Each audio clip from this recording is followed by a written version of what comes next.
प्यारे बच्चों नमस्कार। आइए वसंत भाग 2 का पाठ 13 कविता अयोध्या सिंह उपाध्याय अरिहोत की एक तिनका का भावार्थ समझते हैं। एक तिनका कविता अयोध्या सिंह उपाध्याय अरिहोत द्वारा लिखित श्रेष्ठ कविता है। इस कविता में कवि ने यह दर्शाया है कि हमें कभी घमंड नहीं करना चाहिए, क्योंकि जिसको छोटा समझकर हम घमंड करते हैं, कभी कभी वही हमारे घमंड को तोड़ देता है। कवि कहता है, एक दिन मैं अपने छत के किनारे खड़ा था, तभी अचानक दूर से एक तिनका उड़ता हुआ आया और मेरी आंख में पड़ गया। मैं दर्द से करहाने लगा और बहुत परेशान हो गया। जब लोगों ने कपड़े की मूठ बनाकर मेरी आंख पर लगाया, तब तिनका निकला और दर्द कुछ कम हुआ। अर्थात मेरे घमंड को एक छोटे से तिनके ने चूर चूर कर दिया।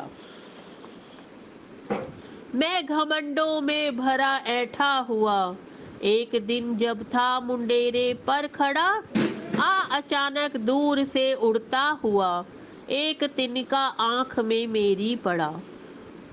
एक दिन कवि अपनी छत की दीवार के निकट बैठकर स्वयं पर घमंड कर रहा था।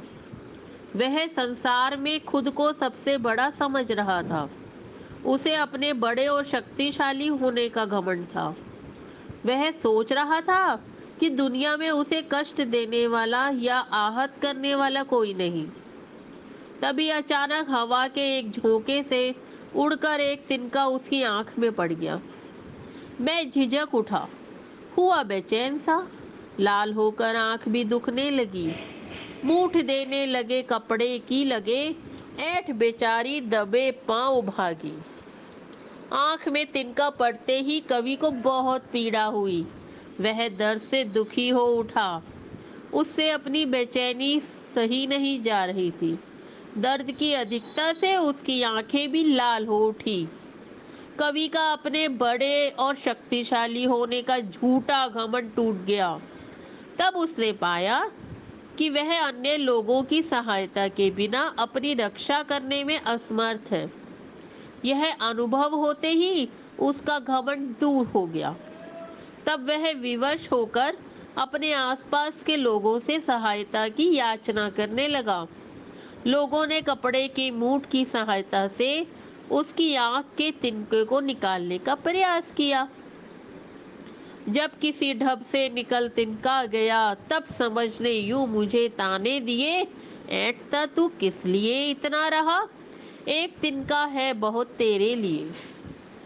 अनेक प्रयासों से लोगों की सहायता लेने के बाद तिनका जब कवि की आंख से निकल गया, तब कवि को समझ आ चुकी थी कि दुनिया में कोई बड़ा या छोटा नहीं है। जो व्यक्ति स्वयं पर घमंड करता है, उसका घमंड चूर करने के लिए छोटी से छोटी वस्तु ही पर्याप्त है। कहने का तात्पर्य यह है कि मनुष्य को कभी भी स्वयं पर घमंड नहीं करना चाहिए।